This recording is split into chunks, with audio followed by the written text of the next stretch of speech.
red rag. Meghan Swell with indignation as Harry appetite comes with eating on learning from Kate. Prince Harry's hopes that Meghan Markle and Kate Middleton would bond was doomed from the start, according to an expert. The couple recently made their first public appearance together in a joint speech in New York. Part of Global Citizen's 24-hour TV marathon, they called for COVID-19 vaccine equality. It is something they have long fought for, having appeared in a Global Citizen event earlier this year making the same point.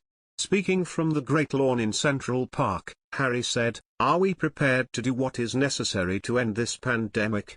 Before Meghan added, "There is so much that we can do today, now that can get us closer to ending this pandemic, and that's why we're all here."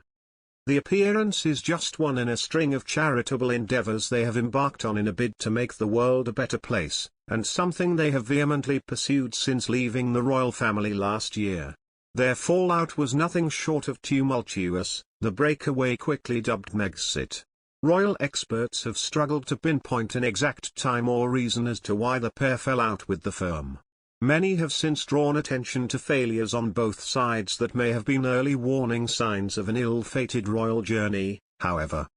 Danielle Welzer, a commentator who regularly writes about the royal family, recently published a piece in the New Zealand Herald titled, "Why Prince Harry's Wish for Meghan and Kate to Get Along Was Doomed." She explored the recently made public letter from Mary Queen of Scots to her cousin Queen Elizabeth I, which reportedly rewrites the history of the two women, showing how Mary had sought to reconcile with her English counterpart. While Meghan and Kate's situation is worlds apart from that of Elizabeth I and Mary, Ms. Esler noted, she said there were certain similarities, and that they were two women who could have been allies but who ultimately wound up on opposing sides, two women who shared elevated, titled positions and yet who found themselves in a years-long battle for the people's hearts and minds. Relaying past reports over Meghan and Kate's so-called feud, Ms. Elsa questioned the existence of bad blood, and claimed that the pair's relationship may have been destined to fail from the outset as a result of other people's expectations.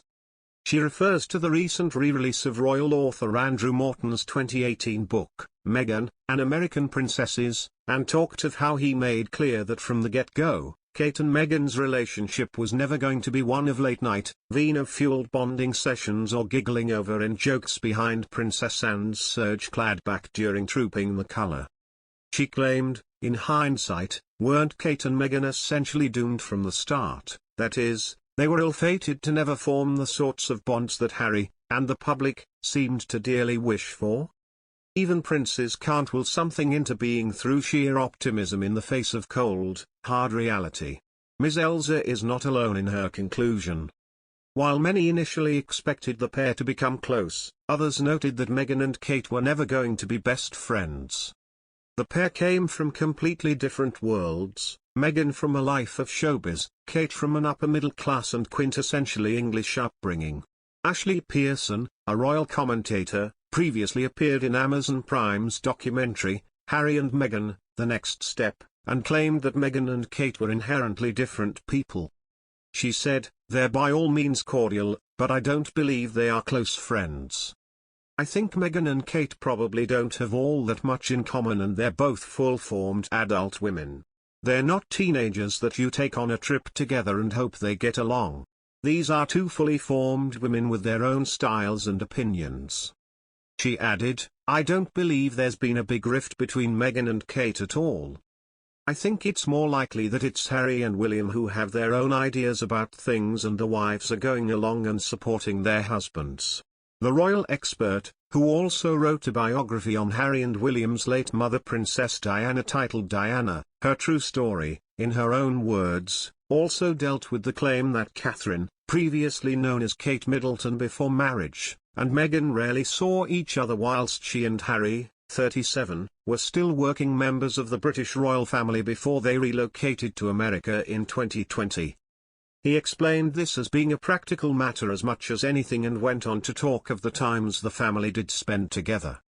The biographer stated, Kate spent weekends and holidays at Anmer Hall, the Cambridge's country home in Norfolk, while Meghan and Harry were approximately 3 hours' drive away, living in a large, remote, rented property on the Great Dew Estate in Oxfordshire. Meghan, previously known as Meghan Markle before her marriage to Harry, addressed rumours of a rift between her and Catherine in her and her husband Harry's tell-all interview with Oprah Winfrey, insisting there was no problem between them. Meghan said, "Kate is a good person. I have seen so much of this idea of polarity, but if you love me you don't need to hate her, and if you love her you don't need to hate me.